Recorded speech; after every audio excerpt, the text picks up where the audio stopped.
I'm just thinking about like elephants being teenagers and getting in trouble and testing the rules. I'm Angela Duckworth. I'm Mike Maughan. And you're listening to No Stupid Questions. Today on the show, what does it mean to be an adult? I called home maybe 12 times because I was so homesick, and I thought, maybe I'm not as much of an adult as I thought I was.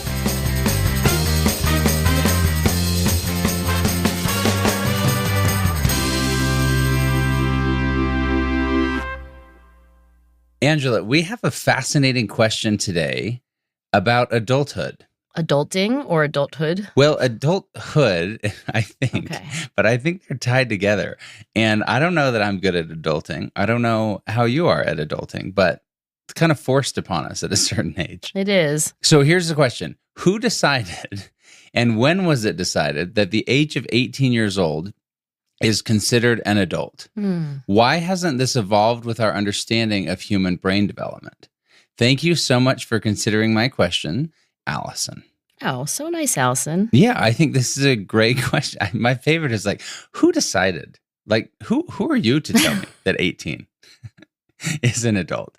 Do you know the answer to that question? Because I know the neuroscience and the psychology on that question, but I don't know who decided it was that at the age of 18, we are able to vote and do some other things. I weirdly do know the answer to that. But Wow. before we jump into that, I want to ask you a question first. Was there a time in your life when you finally felt like I'm an adult? I think in high school, I actually did have a little vague feeling about this. And it's partly because my parents, whom I loved and who were caring, were very occupied with raising my older brother and sister, and they were a handful. And so the kinds of things that some parents do, like, hey, it's time for your physical, or like, you should probably get an eye exam, or it's time to send out Christmas cards, and maybe we should put out a jack-o'-lantern because it's Halloween. So basically, I did all those things in high school. Interesting. And they are kind of adult things. So obviously, that was all before I was 18. But honestly, I think my first load of laundry, like, you know, that first load of laundry that you do completely by yourself and you're like paying complete attention to the task. You're like, and then the dryer sheet goes in the dryer. Like, I think the first load of laundry I did, I was like, now I am an adult. See, I think I thought of when did I become an adult? And I remember moving to college, which, by the way, was 45 minutes away from the home I grew up in.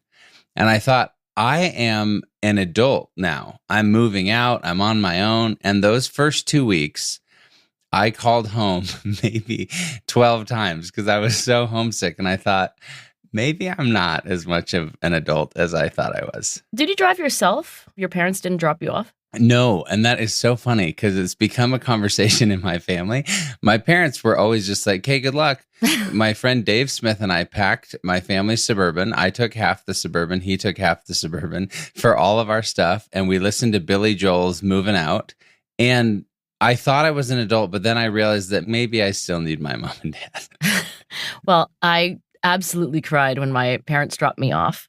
And I remember distinctly the feeling of watching the car get smaller in the distance. And there was just this like sinking feeling. And it was like, I want my mommy. But yeah, there are these transitions. And you know, psychologists have been thinking about this forever. But you said you bizarrely know the answer to this. So who decided that 18? Right. So Allison, I'm going to answer that.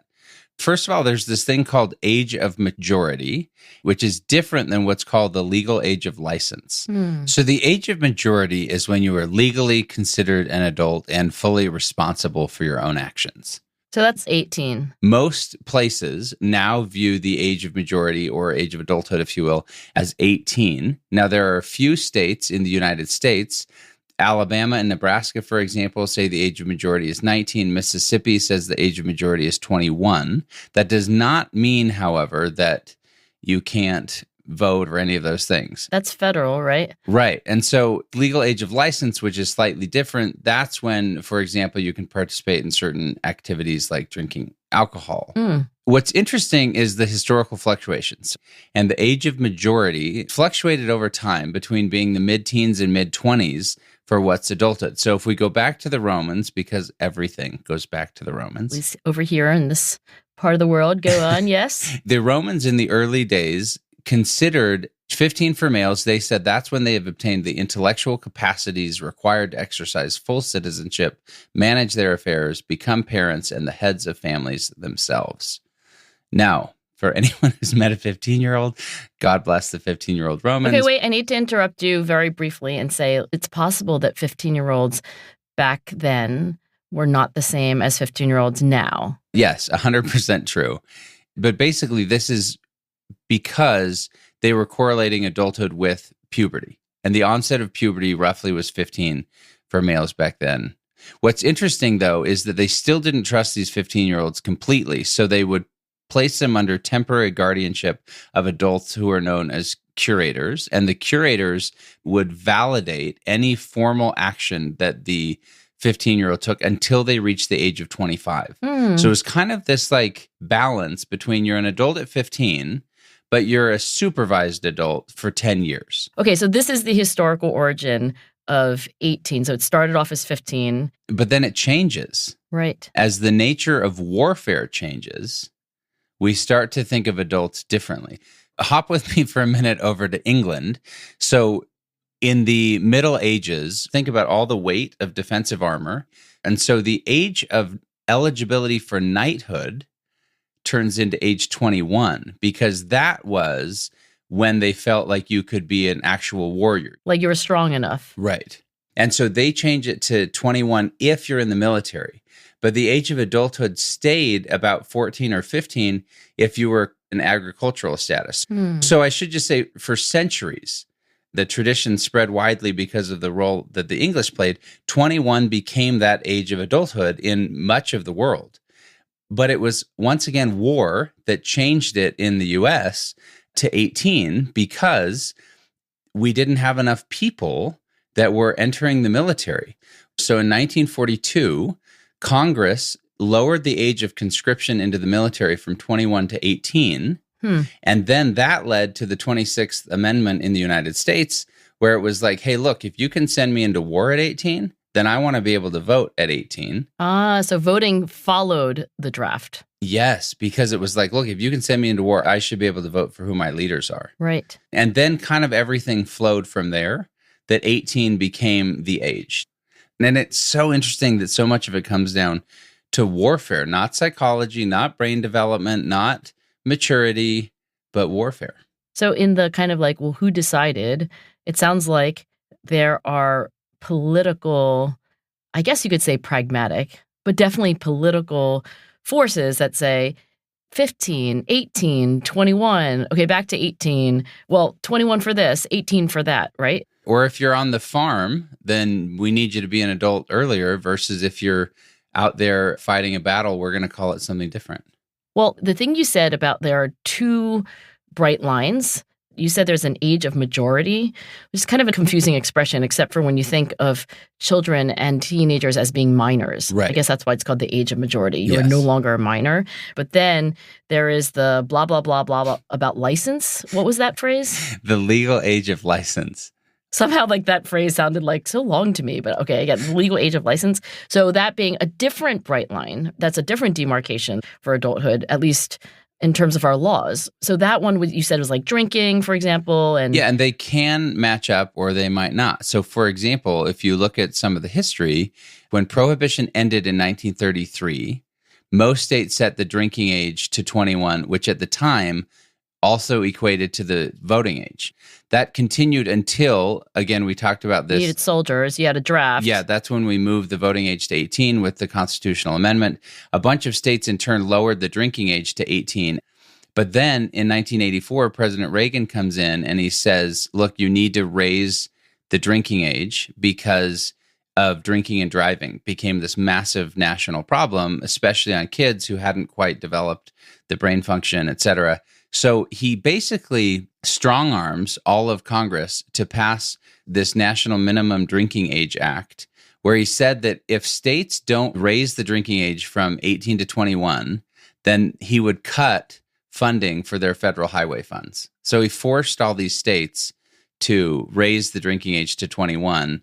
but it had been 18. Until Reagan. I did not know that. Yeah. And are all states in the United States 21 for drinking? Yes. So every state abides by the standard of age 21 for drinking.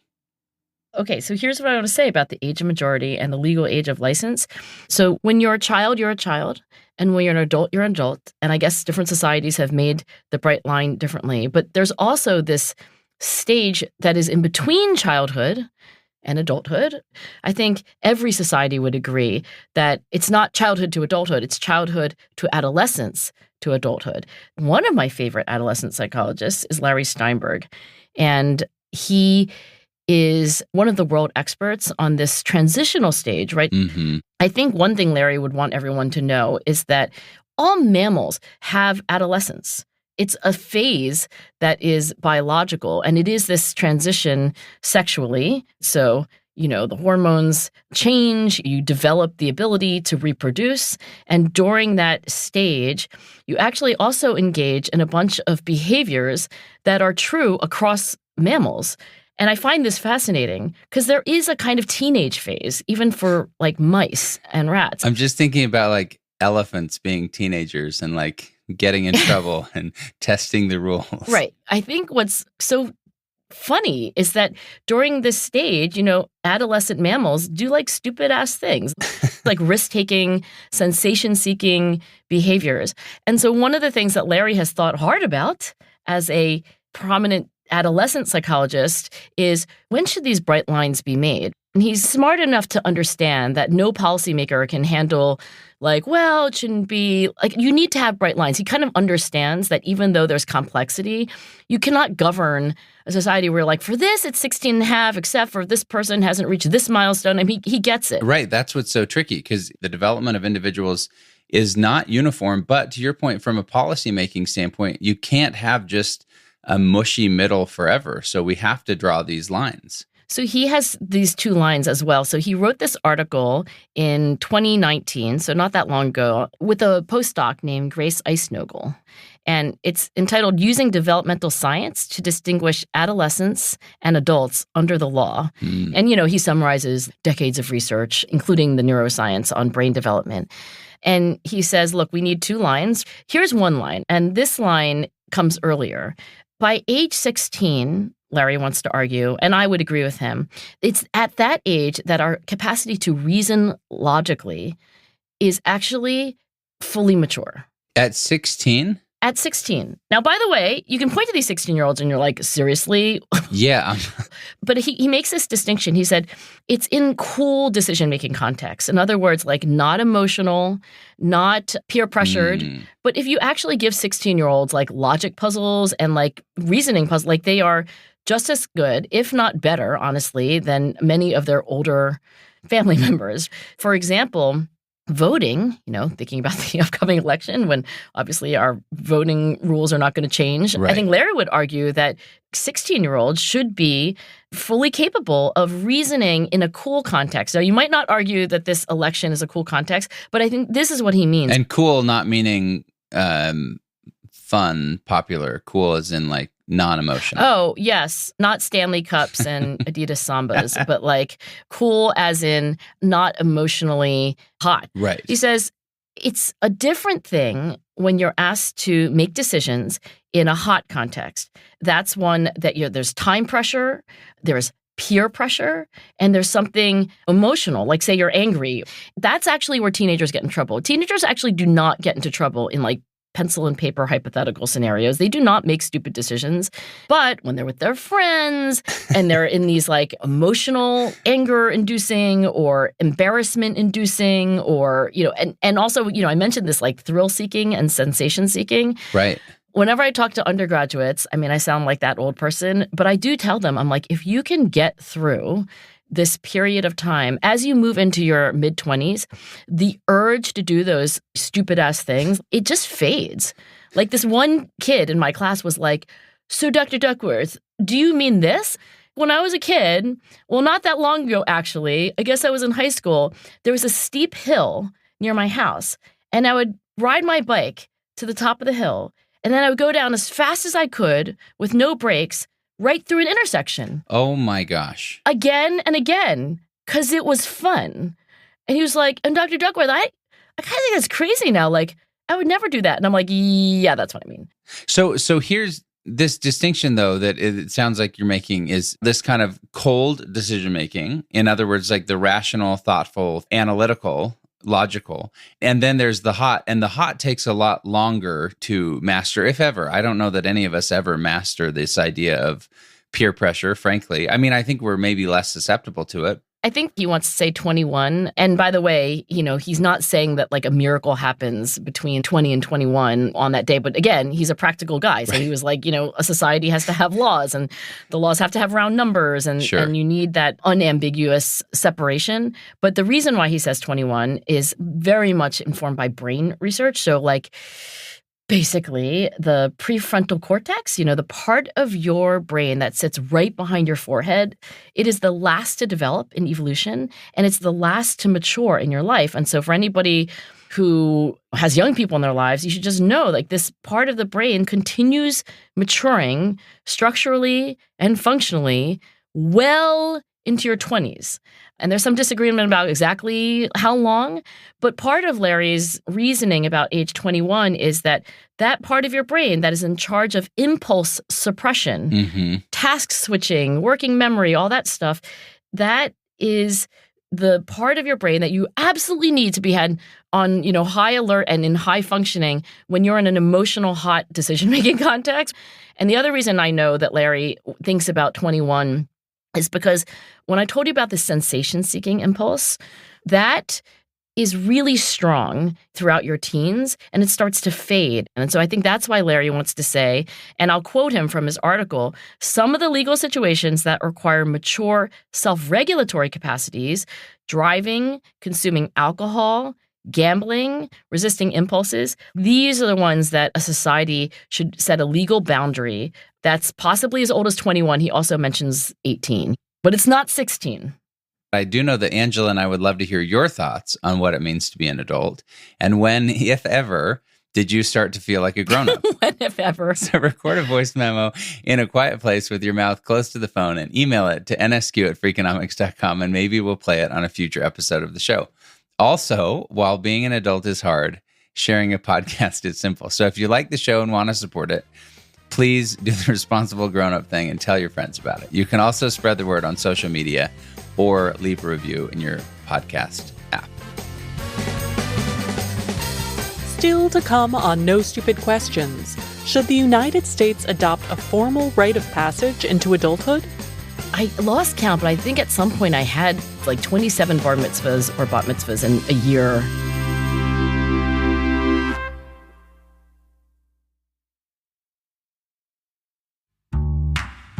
Now, back to Mike and Angela's conversation about adulthood. Our view of what an adult is, I think, has changed a bit. Right. And I look at this Atlantic article I read by a woman named Julie Beck, When Are You Really an Adult? And it talked about how this transition to adulthood used to be this big collection of markers: getting a job, moving away from your parents, getting married, having kids. Right. But what we're seeing is this massive trend across the United States, but also happening in many societies globally, where people are getting married later, having kids later, moving out later, or maybe even as adults living with their families. And so adulthood isn't always still associated with age of your body. It's not always associated with the development of the mind, but rather we have these constructs. And I think one fascinating thing I listened to recently was from Trevor Noah, who's the comedian, wrote one of my favorite books, his book, Born a Crime. Yeah. But he talks about this almost infantilization of singlehood, and that we treat single people as sort of not fully formed adults because we have this preconceived notion that adulthood should include all those things that Julie Beck listed in her article. Well, okay, that is its own super interesting debate. I thought you were going to say Jean Twenge when you said The Atlantic, because Jean Twenge is, well, she's a professor of psychology at San Diego State University, and she's very famous, actually, for writing in places like The Atlantic. Yeah, and we've talked about Jean's work before. Right. So she wrote this paper with another professor named Hee-Jung Park, and it's called The Decline in Adult Activities Among U.S. Adolescents, 1976 to 2016. So over this 40-year span, fewer teenagers in the United States engaged in what she calls adult activities. I guess we could debate that. And here they are, having sex, dating, drinking alcohol, working for pay, going out without parents, driving. And so she's documenting that there is this shift. Now, I do want to give you like the evolutionary argument for all of these changes. The human body, we go through puberty, and in that phase, all these things come online. For a long time, I think people thought like, oh, it's biology. Like somehow your cells know on a certain day to change. You know, the testosterone or the estrogen starts flowing. Right. But one of the major theories in evolutionary psychology right now is called life history theory. And it says that these things that you think are just fixed and just are like on some kind of cellular clock, they're profoundly influenced by experience. And there's an evolutionary reason. If you sense that you are in a chaotic, uncertain, and dangerous environment, you better get to adulthood fast. Get to adulthood, reproduce, and get the hell out of there. You don't have a lot of time. But so this life history theory says, like, what if you have the sense that you are in a stable, rich, secure environment where you're probably going to live for years and years? Well, then you have an incentive, effectively, to forestall puberty and whatever line you want to give yourself for being in adult roles and whatever responsibilities. Right. And here's why. It's the period of childhood and also adolescence where you learn the most. So this theory says that you can procrastinate on adulthood if you live in a secure world, because then you have time to learn from your parents and to go and get more educated from your peers and to develop skills. So this life history theory is actually one of the things that Jean Twenge draws upon. She also thinks that social media as an invention is a major reason why people are like not going out as much and doing some of the things that teenagers used to do. Well, I think it makes a lot of sense that your body's ability to say, hey, I can postpone puberty because I'm in a safe environment versus the evolutionary response to I've got to reproduce. And you look at marriage and the age for marriage. In previous societies, girls would be married as, in current societies in some parts of the world, there's still lots of teenage marriage. For example, in Iran, there were 35,000 marriages between March of 2017 and 2018 of girls who were between the ages of 10 and 14. Whoa. 170,000 marriages of girls between 15 and 19. So there's still this idea in some parts of the world, but certainly in other times, it was very customary to get married at a very young age. Mary, the mother of Jesus, was 14, they say. I have no idea who came up with that number, but biblical historians would say that, right? Did not know that. So this idea, I think, that goes along with this concept that you're talking about, with a less stable environment, with a lower lifespan, there was just this, we've got to go reproduce earlier. I mean, one of the things that I had to look up actually at some point, and, you know, I am in some respects an adolescent psychologist, so kind of can't believe that I had to look this up, but the age of puberty. So puberty actually is starting biologically earlier than it used to. And there's an evolutionary argument for that too. Wait, it's starting earlier? Yes. See, I would have guessed the opposite. That's why I had to look it up. Because we're in a more safe, stable environment. Now you're making me feel less stupid because I was like, wait, just thinking about this life history theory, you're like, oh, well, you've got time.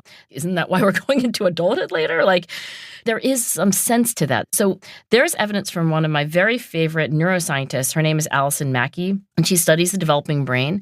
There's evidence that our molars, you know, those big teeth in the back of your mouth, this emergence of permanent molars, the molars that you don't lose, her research shows that the more early life stress you have, the earlier your molars erupt. Mm-hmm. And she would argue in this life history theory context, that would be consistent with people who grow up in secure, enriched environments are sort of waiting, right? The pace of development is slowed down so you could capitalize on learning and exploration. So I don't think we're wrong to think like, wait a second, wouldn't puberty be later?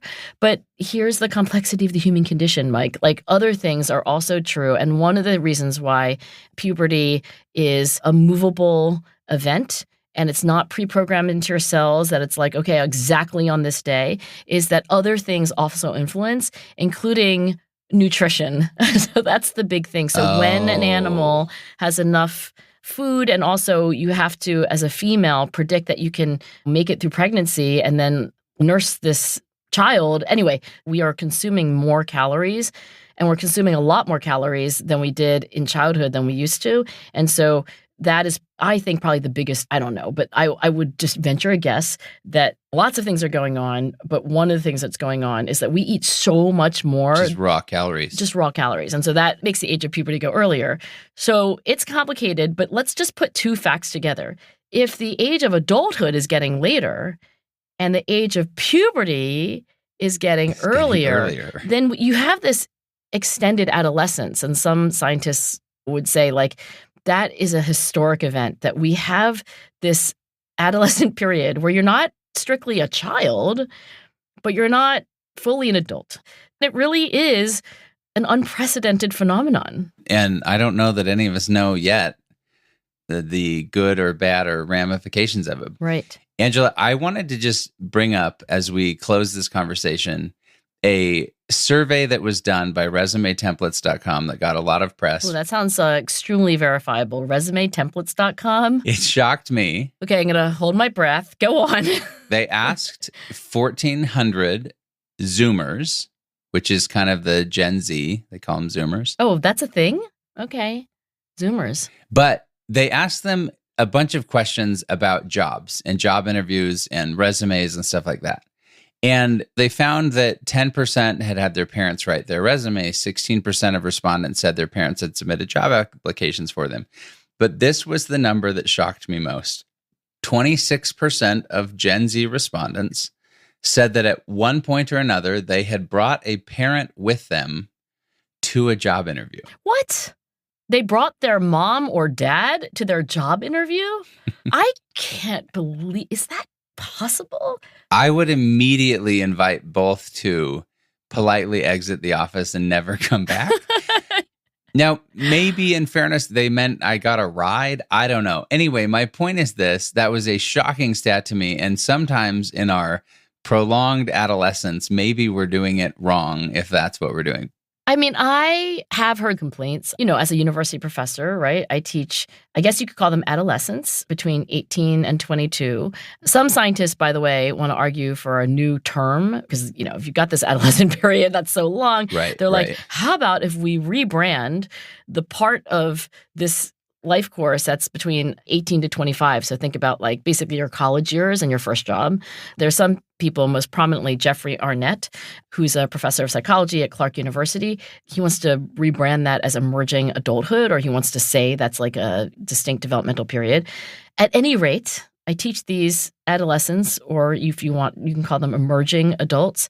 But it is interesting because I have heard stories, complaints from my fellow faculty who are like, this kid had their mom call me about their quiz grade. Like, I used to get these annoying complaints from the students themselves, and now I'm starting to get complaints from parents who are like, excuse me, professor, but, I think this grade was unfair. Like, what?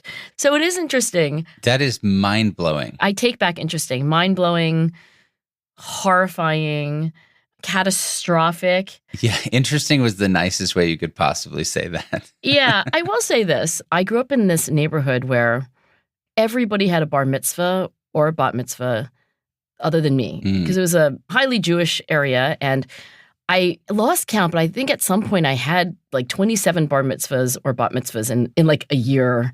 I remember one day I went to 3. Wow. Of course, this is a ceremony where you enter adulthood at a single point in time.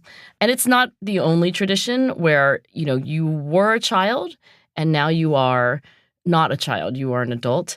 But I didn't have that ceremony, not being Jewish. So then I, wondered like, oh, well, if I don't have this rite of passage, when does it happen for me? I do think, and I have long thought, that the United States, maybe because we're so diverse, right? Maybe because we're a melting pot, or choose your metaphor, we don't actually have a consensual, like we don't have, how do you say it? Like quinceanera? Is that you speak Spanish? When you're 15, you have a quinceanera, yeah. Quinceanera. But like many societies have a rite of passage, as it's called. Like, we are going to, as a society, induct you into the next chapter of your life. And it's not this like super gradual, maybe at some point you'll wake up one day and feel like you're on the other side of the line. And I have long thought that the United States would benefit from some kind of clear social ritual, not a private ritual, but a social ritual where you can say, now you're an adult and here are the responsibilities. Interesting. So I know this is not going to happen. Like, I don't get to legislate this. Everyone must throw a party at this stage. We could agree on that. See, I always viewed high school graduation as sort of that moment. It's a lot of pomp and circumstance. You're 18, usually, when you're graduating. It's not an individual celebration like a bat mitzvah or bar mitzvah or quinceañera, but it is sort of that ritualistic, like you're crossing a stage, you've now completed. That's right. You've like donned a gown. By the way, most rites of passage have these things, like everybody shows up in a certain costume. Right. There are songs. And rituals associated with it. Yeah, there are people of authority who usually like say the same thing over and over. I mean, it is like a bar mitzvah or a bat mitzvah. So funny that you thought about it as high school graduation. Now some would argue it has to be college graduation. Obviously, not everyone goes to college. But then some would argue that you go to these college graduations, you hear pomp and circumstance, people go out to dinner, and a lot of people would say, and I would agree with them, that those 22-year-olds are not thinking like, and today I'm an adult. It's a fair point. So, Allison, thank you for your question. Who decided? Sounds like warfare in the Romans a little bit. When was it decided? I think that what Angela and I have discovered is that it's still being decided.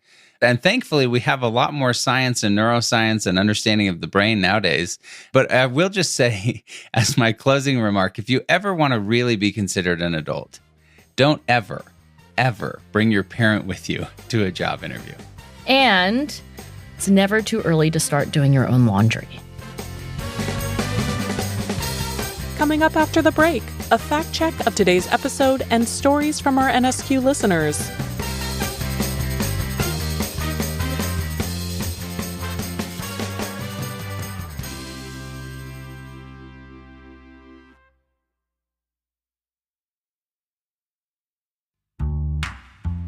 And now, here's a fact check of today's conversation. Mike and Angela say that you must be 18 years old to vote in all elections in the United States. The 26th Amendment does give this right to citizens who are 18 and older. However, certain states allow 17-year-olds to vote in presidential primaries or caucuses, as long as they're 18 by the time of the general election. Later, Mike notes that biblical scholars believe that Mary of Nazareth, the mother of Jesus, was 14 years old at the time of her son's birth. The New Testament does not say anything about Mary's age, and researchers have varying opinions on how old she may have been. Certain academics have written that according to ancient Jewish custom, she may have been as young as 12 or 12 and a half, while other scholars say that Jewish women of that period often married in their late teens or early 20s, making it likely that she was older. Also, Angela says that higher caloric intake is one of the primary reasons that the age of puberty has dropped in recent years. Researchers have concluded that a high-calorie diet may play a role, but most prominent academics and physicians believe that a combination of risk factors is likely responsible for the decline, and it's unclear exactly what they are. Potential contributors include obesity, food with endocrine-disrupting chemicals, plastics, stress, and lifestyle changes. Finally, Mike wonders if the parents who are identified in a survey as accompanying their children to job interviews actually just drove them to the appointment. Unfortunately, that's not the case. According to the survey, for those who had a parent come to an in-person interview, 37% say that their parent accompanied them to the office. 26% say their parent physically sat in the interview room, and 18% say their parent introduced themselves to the manager. That's it for the fact check. Before we wrap today's show, let's hear some thoughts about last week's episode on why we listen to sad songs. Hi Mike and Angela. My name is Samuel and I am a French-Canadian from the province of Quebec. My dad died of cancer when I was 23 and had a really hard time processing it. The song named Rainy Season, written by Patrice Michaud, is about a man telling his wife how he lives with cancer and his imminent death. It took me 1 year before I could hear the song without crying, and 2 before I could sing it with only my eyes getting wet. And today, I'm grateful for this song. I think it had a lot to do with my recovery. It gave me a better understanding of what my dad was living and what he was trying to tell me.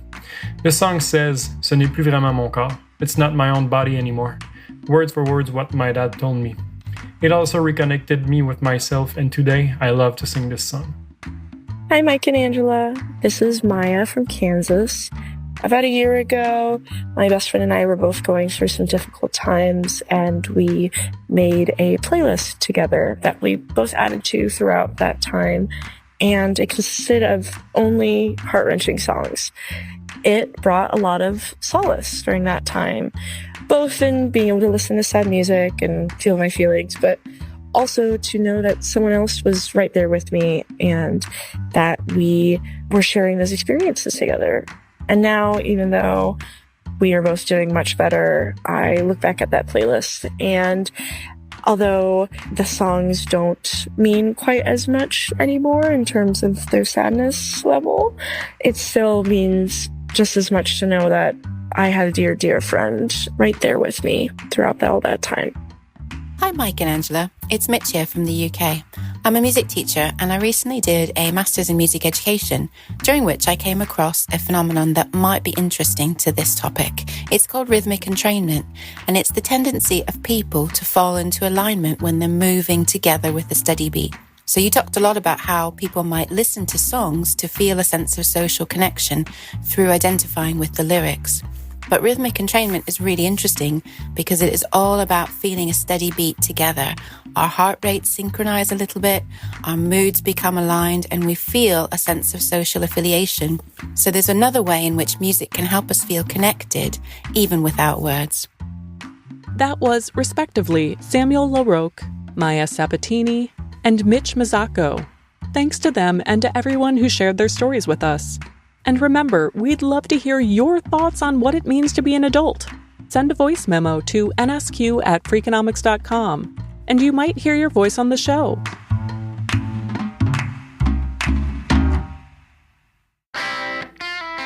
Coming up next week on No Stupid Questions, is anyone truly evil? I almost wish I had a malevolent laugh right there, but I don't know that I have one. That's coming up on No Stupid Questions. No Stupid Questions is part of the Freakonomics Radio Network, which also includes Freakonomics Radio, People I Mostly Admire, and The Economics of Everyday Things. All our shows are produced by Stitcher and Renbud Radio. The senior producer of the show is me, Rebecca Lee Douglas, and Lyric Bowditch is our production associate. This episode was mixed by Greg Rippin. We had research assistance from Daniel Moritz Rapson. Our theme song was composed by Luis Guerra. You can follow us on Twitter at @NSQ_show. And you can now watch video clips of Mike and Angela at the Freakonomics Radio Network's YouTube Shorts channel or on Freakonomics Radio's TikTok page. If you have a question for a future episode, please email it to nsq@freakonomics.com. To learn more or to read episode transcripts, visit freakonomics.com/NSQ.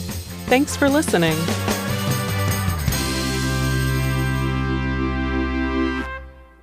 And think about it, 16-year-olds are no stupider than we are. Their brains are new and shiny, and they work. Their brains are shiny.